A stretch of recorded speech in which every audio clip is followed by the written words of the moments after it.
Hey guys, tonight we're stepping into a world torn by conflict, yet still clinging, desperately, defiantly, to joy. We're talking about Christmas during the Second World War, a time when silence fell not just from snowfall, but from blackout curtains and the fear of falling bombs. So before you settle into your chair, maybe dim the lights. Not just for mood, but to match the wartime blackout. And take a deep breath. Let's step back in time and feel what it was like to celebrate Christmas when the world was falling apart. It's winter, 1939. The world is colder than usual, not just from the frost in the air, but from the chill in people's hearts. The war has just begun, but already the holiday spirit feels different. The carolers sing quieter now. The church bells ring less frequently. And the radio crackles not with holiday music, but with coded warnings and speeches from faraway leaders. Yet in living rooms across Britain, France, Germany, and even the vast snowy fields of Russia, people try to pretend, just for a night, that the world isn't burning. Children still hang stockings. Mothers still bake what they can, swapping butter for lard, stretching flour, making sweets from molasses and prayer. Fathers, if they're home at all, pretend not to worry about the draft notice. If they're not, their names hang silently in the air like ornaments too fragile to touch. In England, families gather close around fireplaces, their warmth more emotional than physical.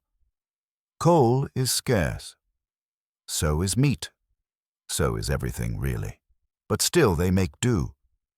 Christmas pudding might be more bread than fruit. The paper crowns still sit askew on children's heads, though thinner now, repurposed from newspaper scraps. The jokes in the crackers are older, recycled from the year before. No one cares. Laughter is precious. In Germany, behind drawn curtains and Gestapo eyes, Christmas becomes a quiet rebellion. The old songs, Stille Nacht, O Tannenbaum, are sung in whispers, while soldiers toast with rationed beer in freezing barracks. The trees are decorated with whatever's at hand. Wire, buttons, paper stars, sometimes a photo of someone no longer there. For some, it's about hope. For others, it's about pretending everything's normal. But everyone is pretending something. In France, occupied or not, families light candles and pass around thin slices of bread spread with jam hoarded over months. The children still get gifts, maybe a doll made from rags, maybe a carved wooden horse, maybe just an orange. An orange, in wartime, is treasure. Sweetness was a miracle. In the Soviet Union, Christmas isn't supposed to exist at all. Officially, it's erased, replaced by New Year's, sanitized by state atheism. But deep in the countryside, in Orthodox villages untouched by Moscow's gaze, the old traditions remain. Families gather in barns in secret. Bread is broken. Songs are sung. Icons are kissed in the flicker of firelight. Faith, like snow, settles silently and cannot be stopped. And then there are the soldiers, the men and women far from home, in trenches, in tents, in jungles, in snowdrifts, each clutching a letter from home like it's sacred scripture. They whisper the word Christmas like it might summon snow, or safety, or home. Some are lucky. They receive Red Cross packages with cigarettes, chocolate, maybe a tiny tin of meat. Others get nothing. Just another night under the same foreign stars. Yet even there, even in the grimmest places, the holiday finds its way in. In a foxhole on the Western Front, a British soldier hums, "God rest ye merry, gentlemen." A German across the field finishes the line in his own tongue. They laugh for a second, then remember where they are. But for that second, that one, frozen, sacred second, the war goes silent. Not everywhere, but sometimes, for some. Because that's what Christmas became during World War II. Not a holiday of abundance, but of defiance. of remembering light when surrounded by darkness, of gathering around tiny trees in bombed-out apartments, of singing lullabies through gas masks, of hanging tinsel beside barbed wire. It wasn't merry, but it was meaningful, and this is only the beginning. To be a child during Christmas is to believe, to trust unshaken that joy will come, that no matter how dark the night, there will be gifts, songs, warmth, something magical waiting in the morning. But during the Second World War, childhood was rewritten. The lights went out, the world trembled, and Christmas tried to keep up. In London, a boy named Thomas wakes not to the sound of sleigh bells, but sirens. His dreams are filled with snowmen and spitfires, candy canes and craters. He is 8 years old and already knows how to find the nearest bomb shelter in under 30 seconds. His stocking hangs by the fireplace, charred slightly from the last time the chimney was hit. Inside it is a tin soldier with a missing arm, found, repaired, and repainted by his mother over many nights by candlelight. His sister, Margaret, used to believe in Santa. Now she believes in ration books. She helps wrap presents that are really just repurposed belongings. Her father's old gloves become mittens for a neighbor's child. A broken locket is polished, the missing photo replaced with a drawing. The paper is newspaper, the bows are string. The smiles, though, the smiles are real. Elsewhere in Warsaw, a Jewish child huddles in hiding, his breath visible in the icy corners of an attic. There is no tree, no feast, no carol. But there is a story. His mother tells it in whispers. A tale of a time before war, when candles were lit freely and the streets were full of song. He listens with wide eyes, imagining not the presents, but the peace. In America, the war is far, but not forgotten. Children draw pictures of their fathers in uniform, tape them beside holiday cards. Little girls send cookies in dented tins to uncles they've never met. Boys give up metal toys for scrap drives, offering up their treasures for the sake of something bigger than themselves. And yet, the trees go up. The parades roll by. Bing Crosby sings from every radio, "I'll be home for Christmas." The lyrics strike like scripture. Everyone knows someone who won't, even in Germany, where propaganda paints the season in grim shades of nationalism. Children try to carry on. St. Nicholas is still whispered about, but his image has been twisted. The gifts they receive are sometimes wooden grenades, puzzles of soldiers, books of national pride. But some parents fight this, slipping chocolates into shoes, humming old lullabies forbidden by the regime. A small act of rebellion wrapped in ribbon. In the countryside of Italy, a girl kneels in front of a nativity scene carved from olive wood. Her family has little. Her shoes have holes. Her father has not returned from the front. But the Christ child is there. The straw is fresh. The candle beside the scene burns brightly, not just for him, but for all who are missing. Christmas for children during the war became less about gifts and more about gestures. Less about abundance, more about survival. And yet, perhaps because of that, it became more sacred. Every wrapped orange, every hand-stitched doll, every sugar cube saved for weeks, every paper snowflake cut from ration cards, became an act of love. Some children were evacuated, sent away from cities, from parents, from everything familiar. They spent their Christmases in strange homes, with strange customs. Some cried themselves to sleep. Others were luckier, finding second families who tried, gently, to make the season bright. A new kind of Christmas, not the one they'd known, but still something to hold on to, and yet the magic refused to die. In the middle of the Pacific Ocean, a group of American sailors rig a tree from spare parts of a downed plane and string lights powered by the radio battery. In the snows of Finland, children sing in bunkers, their cheeks red from cold, their voices high and defiant. In Cairo, in Manila, in Melbourne, children adapt, adjust, and cling to hope. Because that's what children do. They carry the light even when the world forgets how. And on Christmas, during the Second World War, they were the reason many remembered to try at all. There is no snow in the jungle, no sleigh bells in the desert, no roast goose in a foxhole. And yet, Christmas came anyway. To the men who fought, who froze, who bled, and who wondered if they'd see another December. For the soldier, Christmas wasn't marked by a date on the calendar. It was marked by longing. Time blurred in the trenches. Weeks ran into months, but when December came, something in the air changed. Not the weather, not always, but the mood, the silence. Even in war, Christmas made people pause. In the Ardennes forest in 1944, the snow was knee-deep and the air cracked with cold. American soldiers crouched in frozen foxholes, listening not for sleighs, but for German tanks. The Battle of the Bulge was underway. Christmas came with gunfire, and yet, in pockets of brief stillness, soldiers passed around chocolate from home, read creased letters, and sang, softly, hoarsely, songs they hadn't heard since childhood. Silent night drifted through the trees like a memory refusing to die. Somewhere in North Africa, the sun beat down instead of snow. British troops, covered in dust, celebrated with canned meat and tepid tea. A chaplain read scripture beside a sandbagged shelter.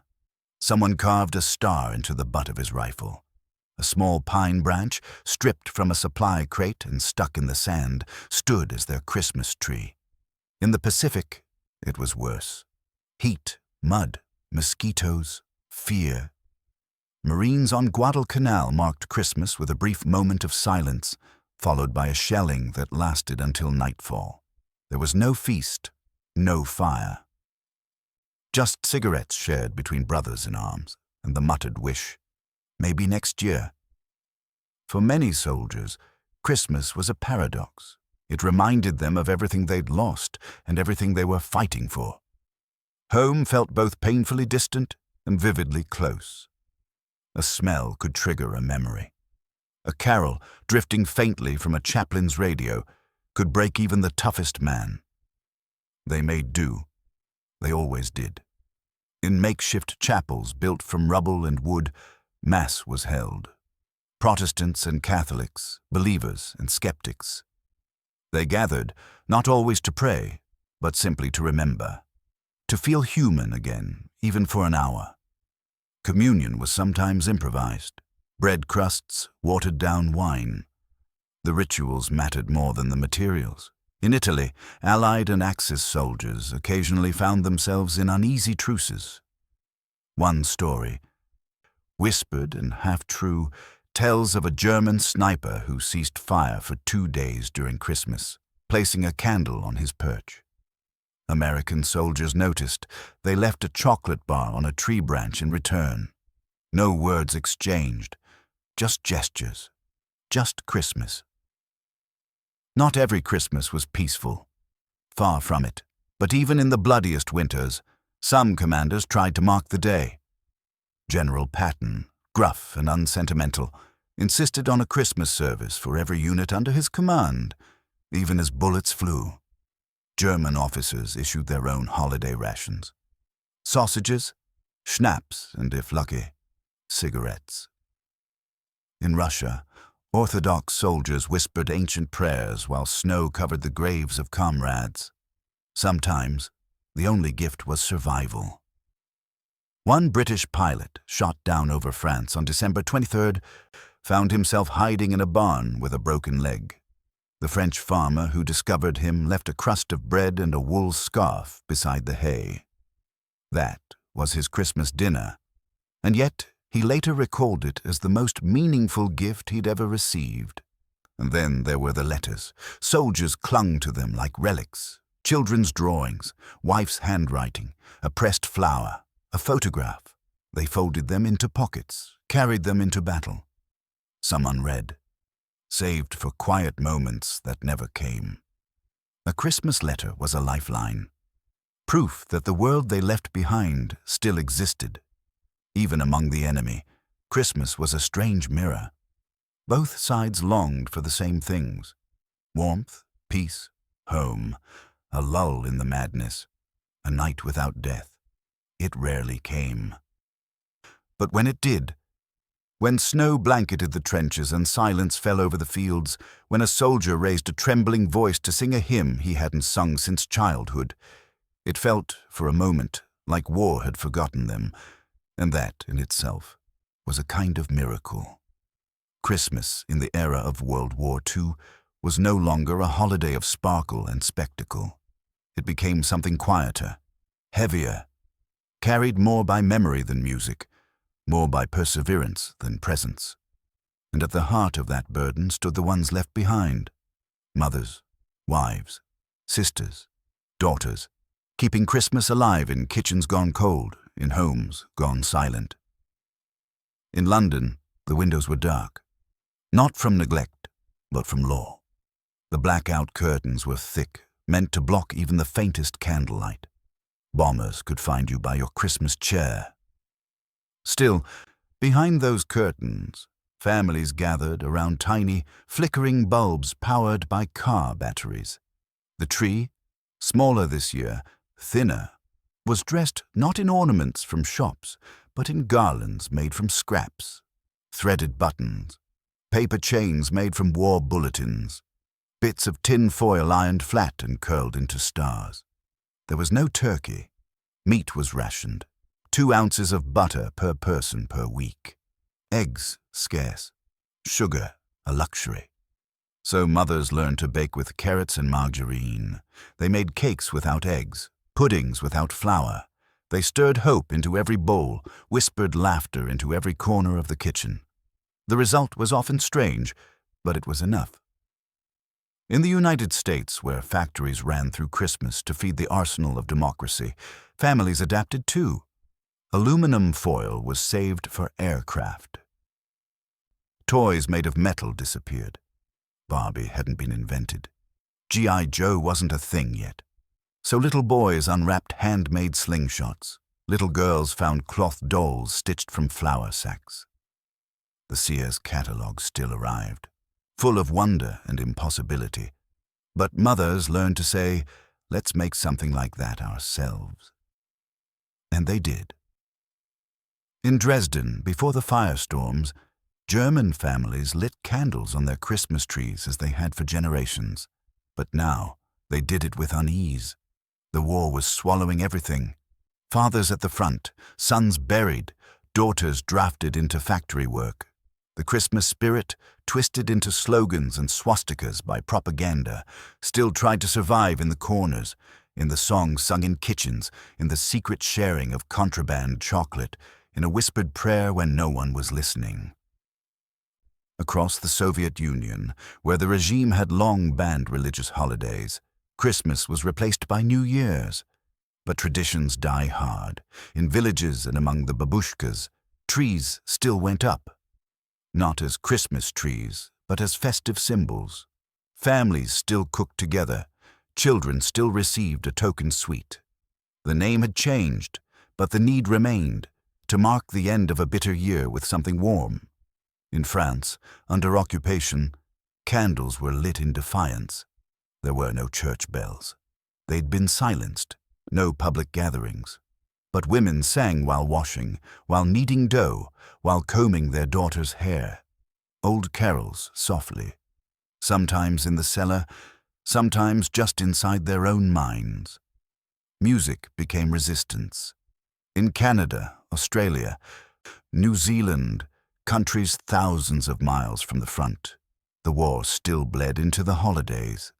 Families wrote dozens of letters a month, wrapped parcels to send across oceans, baked fruitcakes meant to survive months in cargo. They lit candles not just for Christ, but for sons in Europe, for brothers in Burma, for fathers on ships. Women did everything. They organized scrap drives and Red Cross boxes. They delivered gifts to war hospitals and sewed clothes for orphan children. They rationed food, wore lipstick made from beetroot juice, and gave each other the strength to say, "Merry Christmas," even when their voices trembled.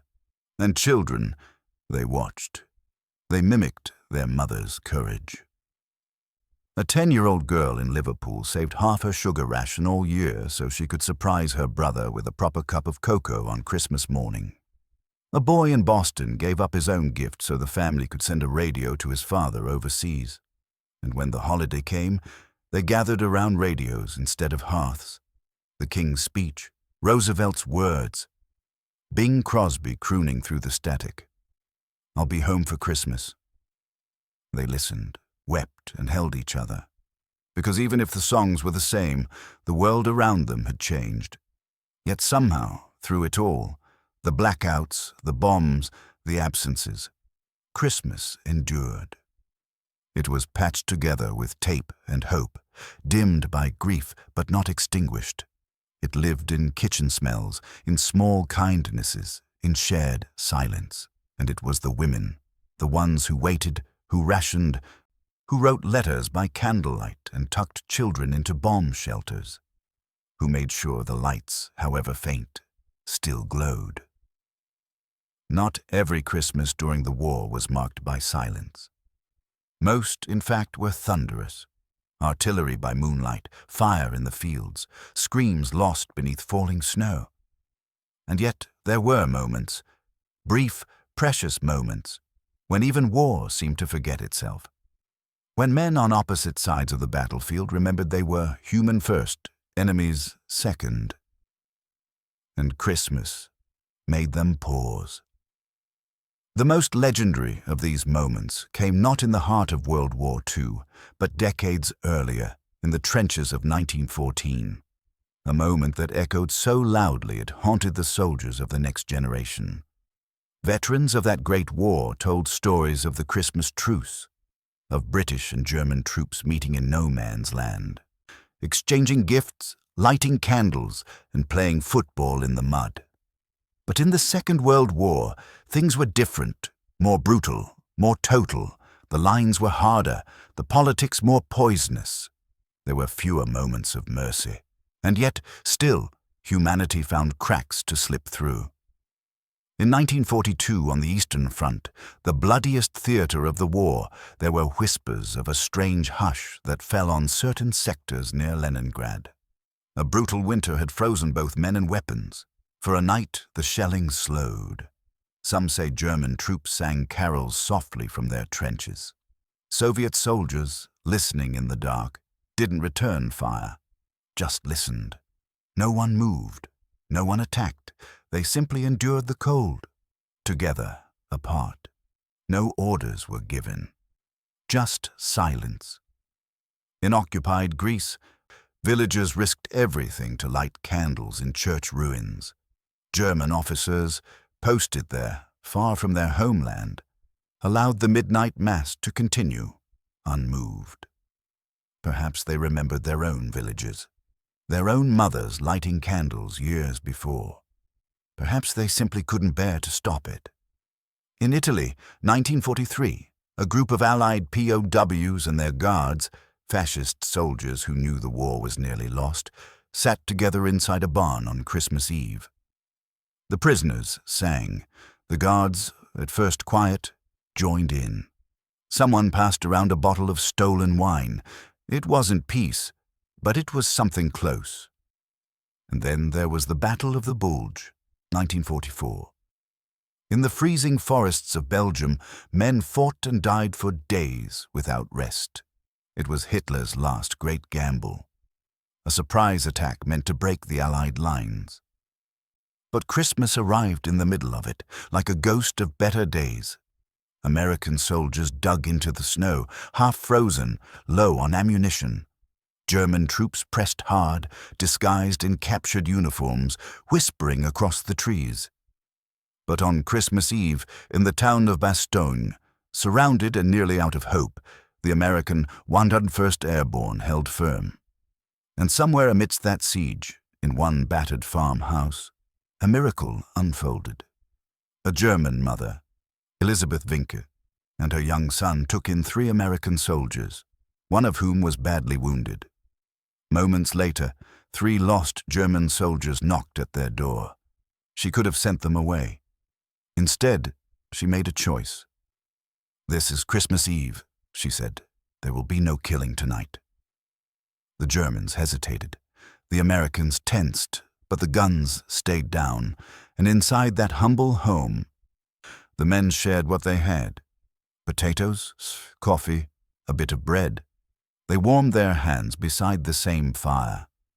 One of the Germans, a medic, tended to the Americans' wounds. No one asked about battles. No one demanded names. They just were. In the morning, the Germans gave the Americans directions back to their unit. They shook hands and then parted. No one died that night. Not in that house. Not in that snow. Stories like this were rare, but they mattered, because they reminded soldiers and civilians, and perhaps even the heavens above, that no ideology, no uniform, no leader could ever completely extinguish the human soul. Across all fronts, faith remained. Not always in churches. Those had been bombed. Not always in priests. Some had died. But in foxholes and basements and burnt-out chapels, men and women still folded their hands. Still whispered prayers, still believed. In the Pacific, a chaplain stood barefoot in the mud, reading scripture to Marines who hadn't bathed in weeks. In London, choir boys sang in the ruins of a cathedral, their voices echoing where stained glass once gleamed. In Berlin, a mother clutched her Bible as bombs fell around her, whispering the story of Bethlehem to her children as plaster rained from the ceiling. Faith didn't stop the war, but it gave shape to the silence between the battles. And on Christmas, even just for a breath, it reminded the world what peace might feel like again. Not with treaties, not with declarations, but with one shared night. Quiet, cold, holy. The guns stopped. The flags were raised. The maps were redrawn. And somewhere, a radio played "I'll Be Home for Christmas." This time, not as a dream, but as a promise fulfilled. The war was over. And when that first peacetime Christmas arrived, in December 1945, it came like a breath long held. The world was bruised, grieving, rebuilt from ashes. But it was breathing again. And in living rooms from London to Leningrad, from Boston to Berlin, people lit candles not just for tradition, but for survival. That Christmas, the first one in years without the shadow of war, wasn't perfect. Far from it, cities still lay in ruin, families were still separated, rations were still in effect across Europe. But there was something in the air, something aching and sacred, the chance to celebrate without fear. In England, people flooded churches again. Whole families, 3 generations deep, filing into buildings half scaffolding, singing with cracked voices and tear-streaked cheeks.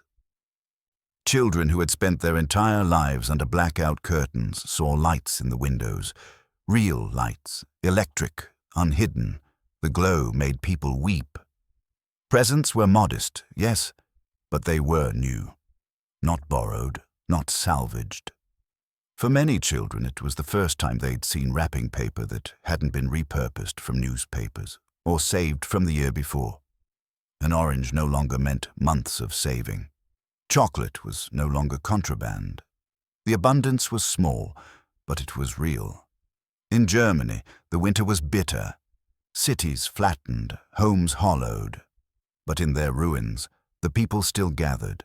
Trees went up in the corners of shelters. Families sang O Tannenbaum with trembling voices. And though many were grieving, though many had lost everything, there was a quiet determination to find the spirit of Christmas not in what had been destroyed, but in what could be rebuilt. The Americans came home. So did the Canadians, the Australians, the Poles, the Norwegians. Soldiers stepped off trains and ships and were greeted with hugs so fierce they knocked the breath out of lungs. Children clung to fathers they didn't recognize. Wives wore lipstick they had saved for just that moment. That first Christmas back, there were more tears than toasts. Whole families sat down at dinner tables and instinctively left a place empty, out of habit, out of grief, out of guilt. But slowly, the places filled again, with babies born after the war, with neighbors, with laughter. In the Soviet Union, the losses were staggering, 20 million lives. But even there, even among the broken, Christmas returned, sometimes under a different name, hidden beneath the veil of New Year's celebrations. But the old songs resurfaced. Icons were pulled from hiding. Candles were lit, not for the state, but for the souls. Across the world, war brides cooked unfamiliar holiday meals in unfamiliar kitchens. British women in Kansas, French women in Ontario, Japanese women in Honolulu. Cultures collided. Turkeys beside tamales, Yule logs beside dumplings. New families, forged in the fire of war, now found themselves stitching new traditions from old threads. And then there were the orphans. Tens of thousands of children without homes, parents, countries. That Christmas, they were sent toys from across the ocean, rag dolls from Iowa, puzzles from New York, winter coats sewn by women in Manchester. Packages marked simply from one mother to another. Some arrived late, some never did. But those that made it, they changed lives.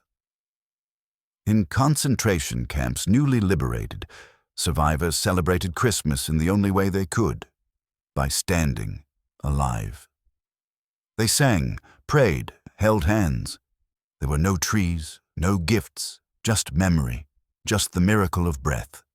And for those who had lost someone, and there were millions, Christmas was quieter. It always would be. A chair left empty, a photograph set by the fire, but even grief, softened by time, found room beside joy.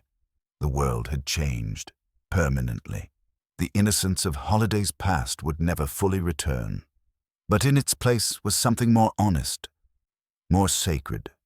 A holiday forged in hardship, tempered by absence, defined not by what was under the tree, but who was around it. Christmas, after the war, became something more than tradition. It became a prayer in motion, a promise kept, a light relit. And as people around the world raised glasses, lit candles, or simply sat in silence, they knew the world had nearly destroyed itself. But somehow, Christmas survived. The war ended, but the stories did not. They lived on, told in flickering candlelight, in photo albums worn at the edges, in the silent way someone would pause during silent night. Because for those who had lived through it, Christmas during the Second World War was more than just a chapter in history. It was a wound and a wonder, a reminder of what the world nearly lost, and what somehow it held on to. In the years that followed, Christmas changed. It became bigger, louder. Advertisements returned. Toys filled shelves again. Cities once cratered by bombs now sparkled with electric lights. And yet, for a certain generation, the simplicity of wartime holidays never faded. A crust of bread shared in a shelter meant more than a banquet. A hand-knitted scarf, more sacred than gold. A candle in the window, once a beacon for planes to avoid, now burned as a symbol of memory, of those who came home and those who didn't. In Tokyo, Berlin, London, Warsaw, cities that had been shattered, children grew up hearing tales not of Santa Claus, but of their grandfather singing carols in a trench, of their grandmother boiling potatoes on a Christmas Eve with no electricity, of a family who found room in their bombed house for one more guest. And slowly, those stories became mythic, sacred. They were written into books, painted on canvas, sung in songs, whispered in bedtime stories. Teachers told them, veterans, long silent, finally shared. Not to glorify war, never that, but to remember that even in the darkest hour, humanity found a way to light a tree. Modern Christmases, drenched in glitter and noise, still carry traces of those years. The tradition of sending care packages. Born in the war, holiday cards with soldiers on the cover, wartime invention. Even the image of Christmas as a season of peace. That too, sharpened by the memory of when peace felt impossibly far.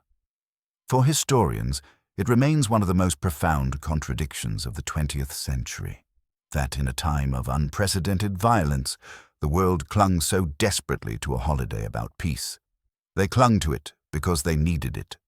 Because Christmas was not just a celebration, it was a rebellion against despair. A refusal to surrender the soul. And for many, it worked. In that sense, Christmas during World War II wasn't just about surviving the winter. It was about proving that even a world at war could still remember what it meant to be human.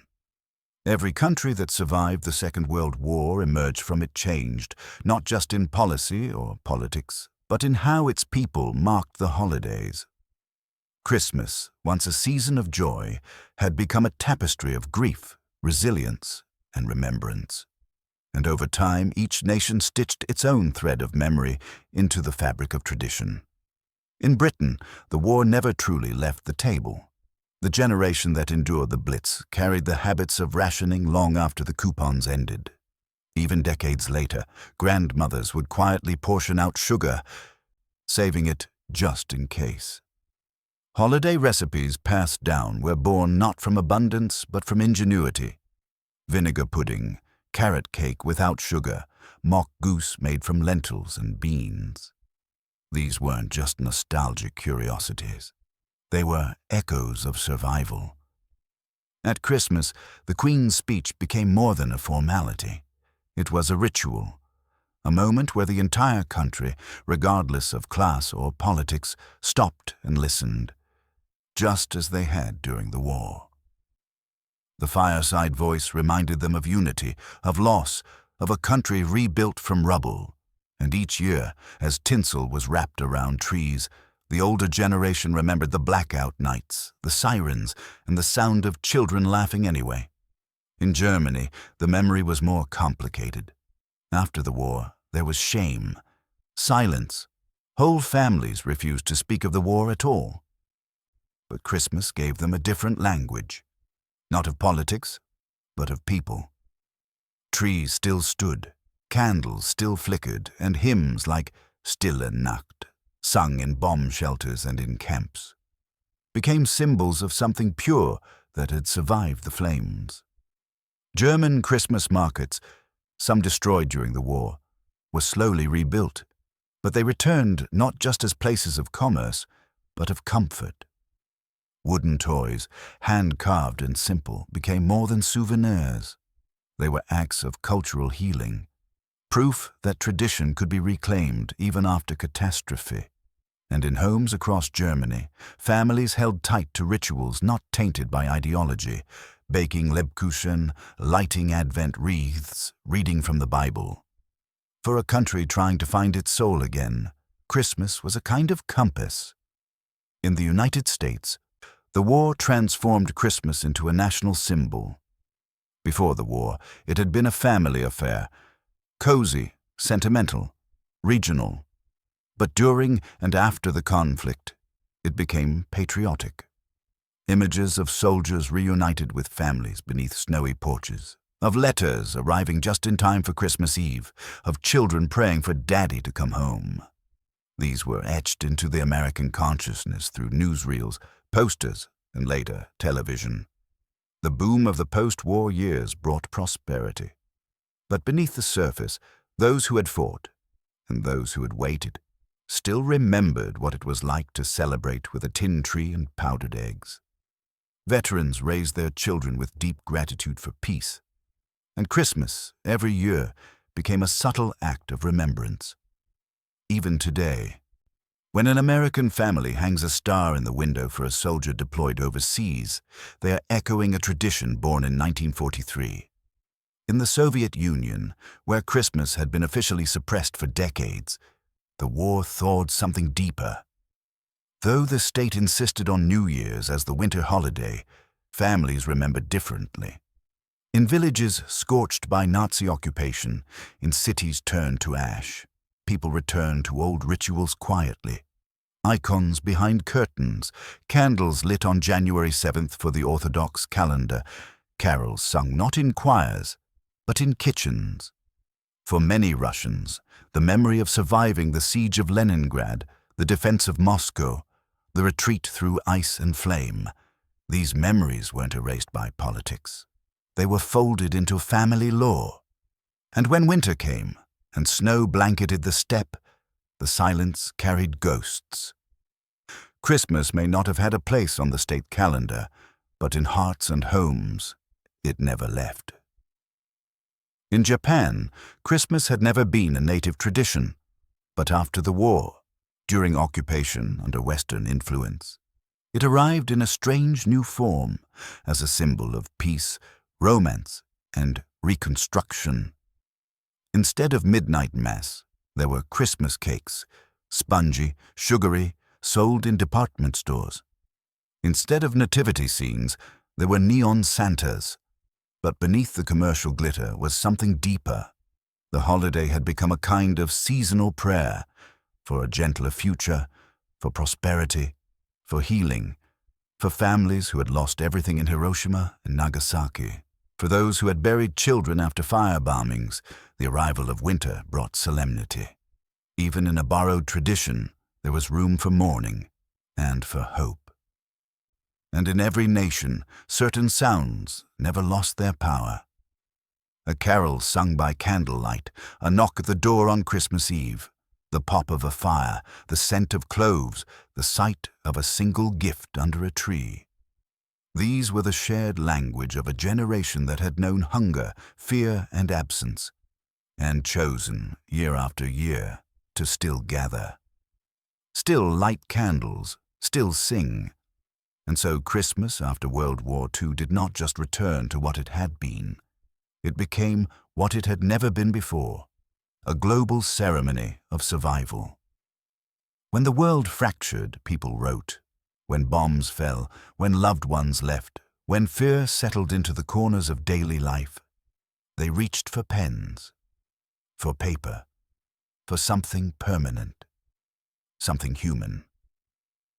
And on Christmas, more than any other day, those words carried the weight of longing, hope, and the fragile belief that connection could survive even across oceans, trenches, and time.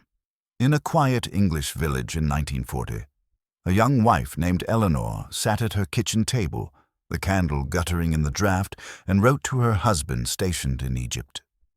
Her letter, written in loopy cursive on yellowed paper, said simply, "The pudding didn't rise this year, but I didn't cry.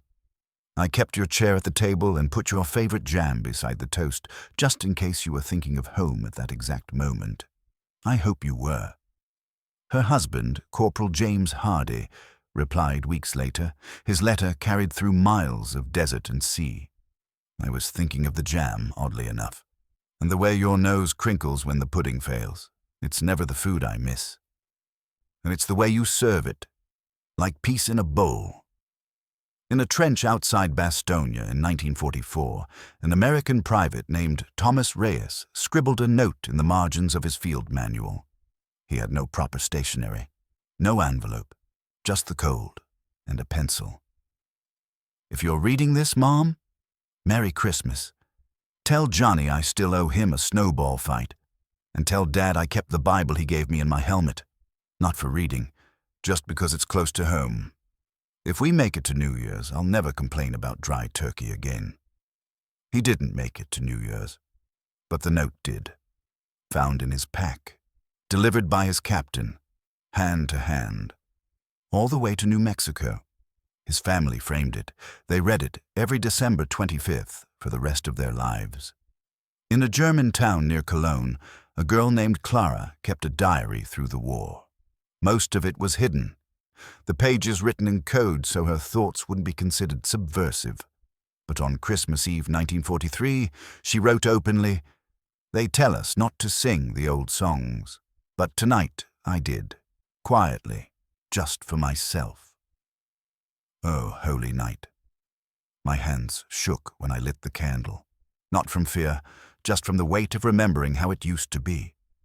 I'm 15, but I feel ancient. In an internment camp in California, a Japanese-American boy named Hiroshi penned a letter to Santa. His mother had taught him to write in English, even though they had been taken from their home. "Dear Santa, this year I want my dad to come home. If that's too big, I'd also like a book. I don't mind if it's used. Thank you. I've been good even though the guards said we don't get Christmas here." In a Soviet bunker outside Stalingrad, a conscript wrote a final note in his journal before the frost took him. "I've stopped feeling my fingers, but I still remember my mother's singing. I think it's still Christmas, though I've lost track of the days. If there is a God, I hope he doesn't mind that I've forgotten his name. I remember the stars, though. That must count for something."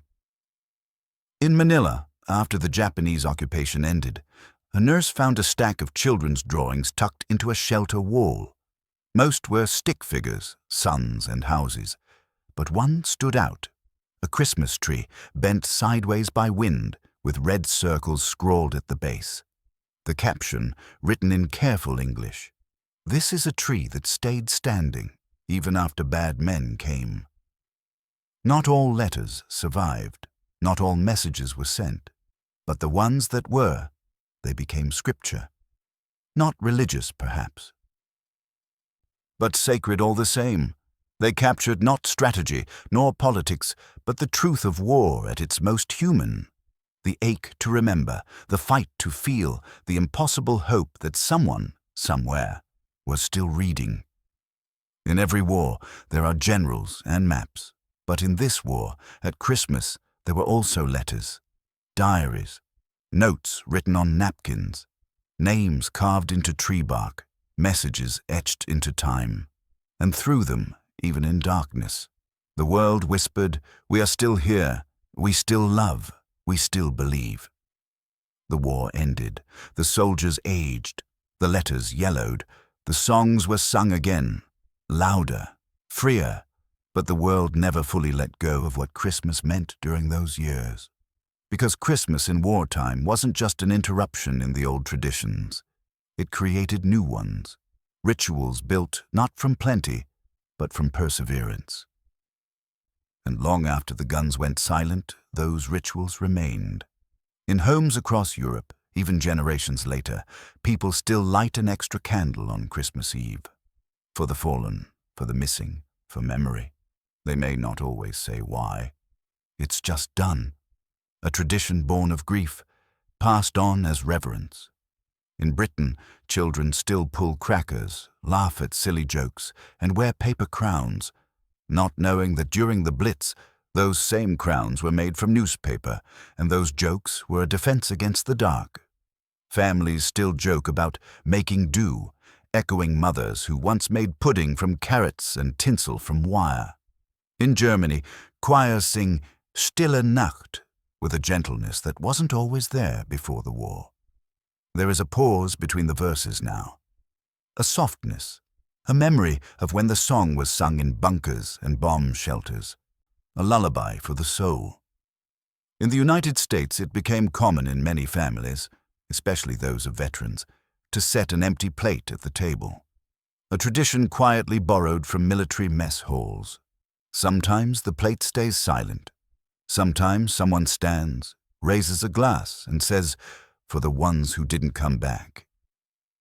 In the former Soviet bloc, the simple act of celebrating Christmas, once outlawed, once hidden, returned like a tide. Grandmothers who had once whispered hymns now sang them proudly in church. Trees, once cut in secret, now stood tall in public squares. And for those who came home from the war, Christmas remained different forever. They didn't always talk about it, many never did. But they raised their children differently during the holidays. They made sure Christmas was marked, not with excess, but with intention, with small gifts wrapped with care, with songs sung without needing perfect pitch, with gratitude, because they remembered what it meant to celebrate when the world was crumbling. Today, we light our trees without fear of air raids. We gather without wondering if someone will be called away. We sing without needing to sing softly. But the weight of those wartime Christmases is still there, not as burden, but as ballast, as something that keeps the holiday from drifting too far into glitter and forgetting. In museums, you'll find ration coupons preserved under glass.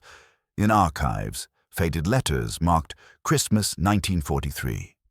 In cemeteries, wreaths laid by strangers at the graves of unnamed soldiers. In city squares, monuments that don't name Christmas, but still remember what it carried. And in families everywhere, in the way we gather, the way we pause, the way we tell stories around the tree, there's something deeper than nostalgia. There's a memory of how precious peace is, of how fragile joy can be, of how Christmas, during the worst years the world had ever known, became the thread that held the soul together.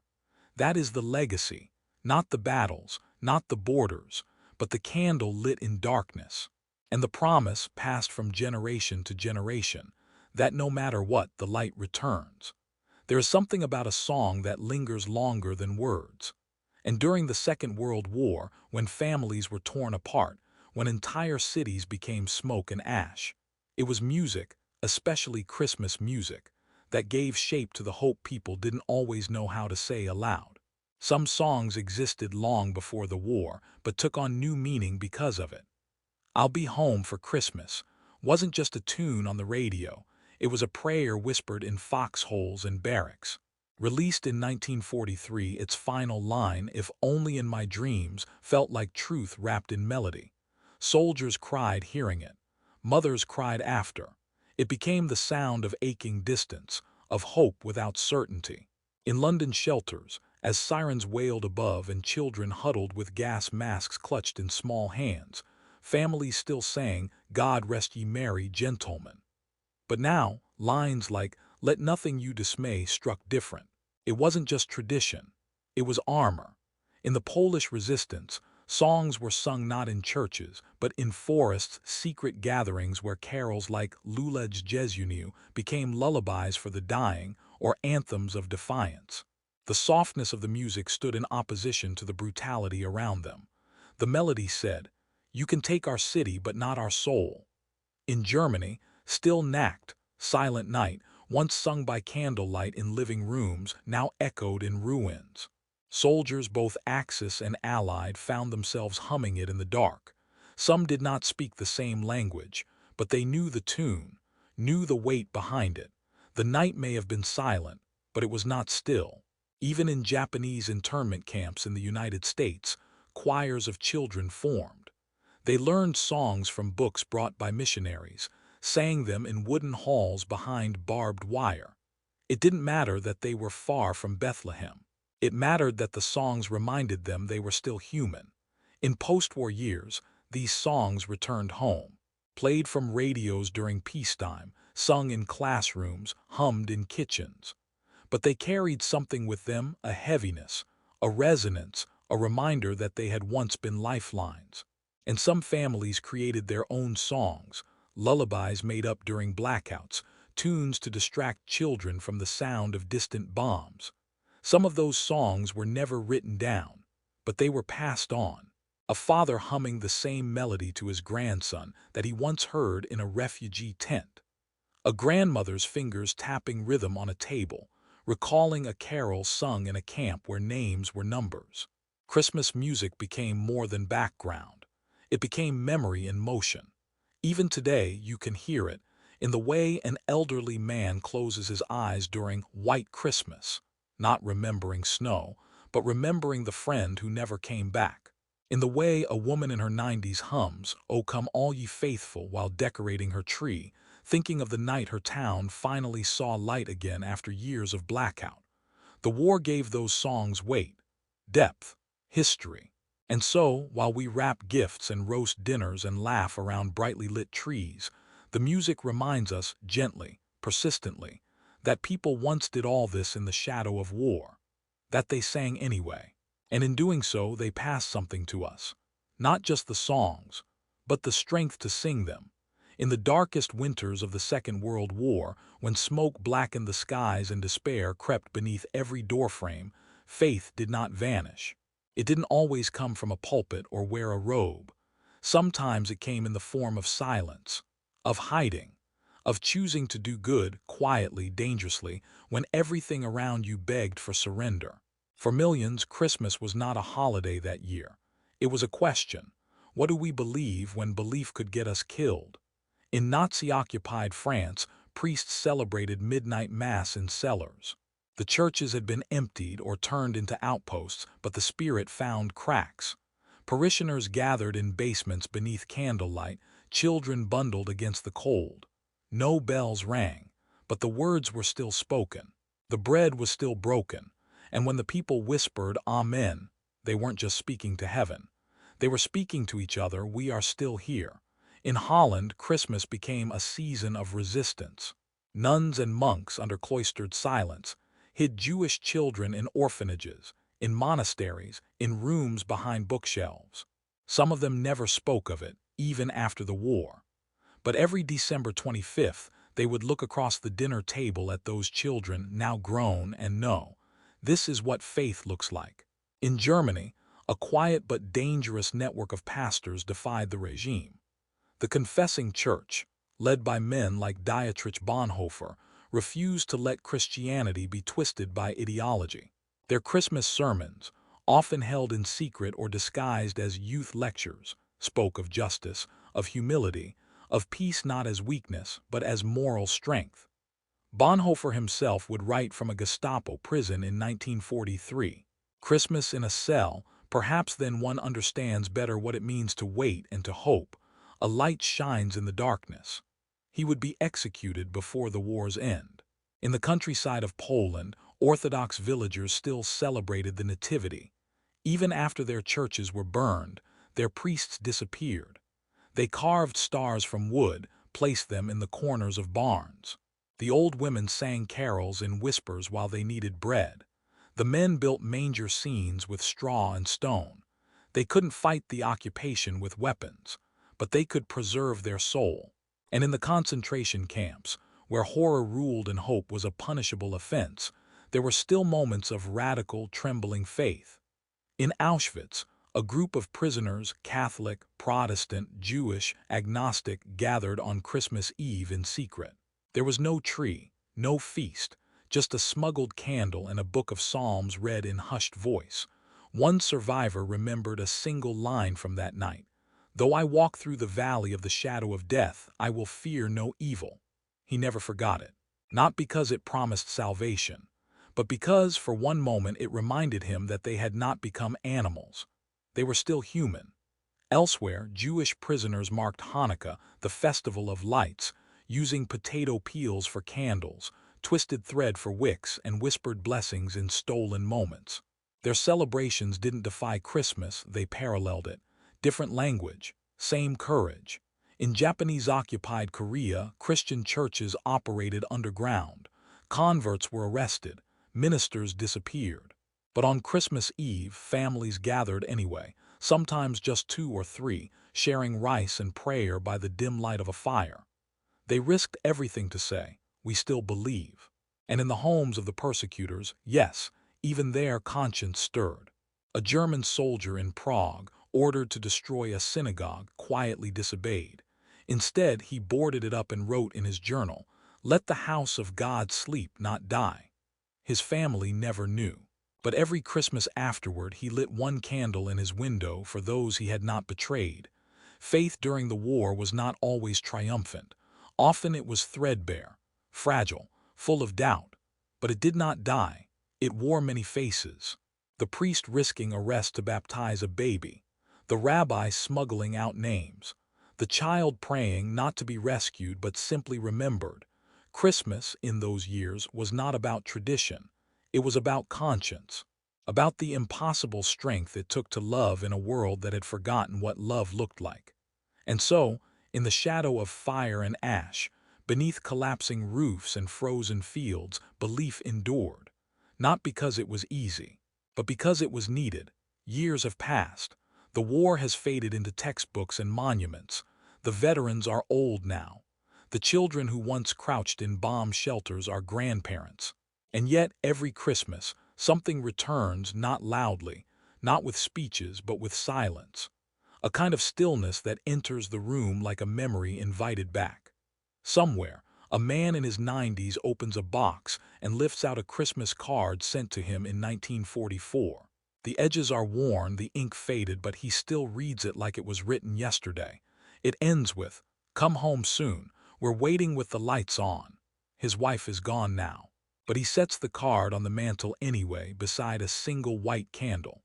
In a small church in the Netherlands, the choir sings, "O come all ye faithful," and the pastor, too young to remember the war, still pauses before the final verse. Because in this very place, 80 years ago, a German soldier once stood at the back, weeping silently as the townspeople sang. No one ever asked why he cried. They just sang louder.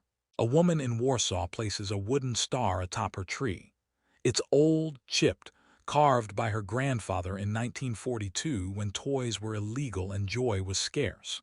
She tells her son, "Your great-grandpa made this in secret." It was the only gift they had that year. Her son nods, not fully understanding, but he places it carefully, reverently. One day he will tell his own children. In Tokyo, a bakery still sells sponge cakes with strawberries every Christmas, sweet, bright, simple. Children line up for them, not knowing that the very first cake was baked in the ashes of occupation, when flour was scarce and sugar was rationed. The baker had said, "It's not much, but it's sweet, and sweet means hope." In Moscow, an old woman lights candles on January 7th, the Orthodox Christmas. She prays without words. She doesn't need them. Her husband never came back from the front. Her son, now grown, still asks why she cries during the carols. She just says, "Because I remember." And in a dozen countries, on countless dinner tables, there are empty chairs, not because people forgot to invite someone, but because someone was once missing, and that absence carved a shape in the world that never left. That shape became part of Christmas. The world has changed. Technology sings our carols now. Fireplaces are digital, trees are artificial. But beneath it all, beneath the lights and glitter and newness, the old story remains. That even when humanity tore itself apart, it still reached for something sacred. That even in darkness, we still lit candles. That even surrounded by war, people still chose to wrap gifts, whisper prayers, sing songs, and believe, not in perfection but in perseverance. This is what Christmas during World War II gave us. Not sentiment, not nostalgia, but a fierce, quiet truth that love matters more when it's hardest to give. That joy is strongest when it chooses to exist anyway. That peace is not just the absence of war, but the presence of one light in a world gone dark. And so every December when we gather, when we sing and bake and remember, we are not just celebrating the season. We are keeping the promise. The promise that even at the edge of destruction, the human spirit still found a way to say, "I am here, I remember, I believe."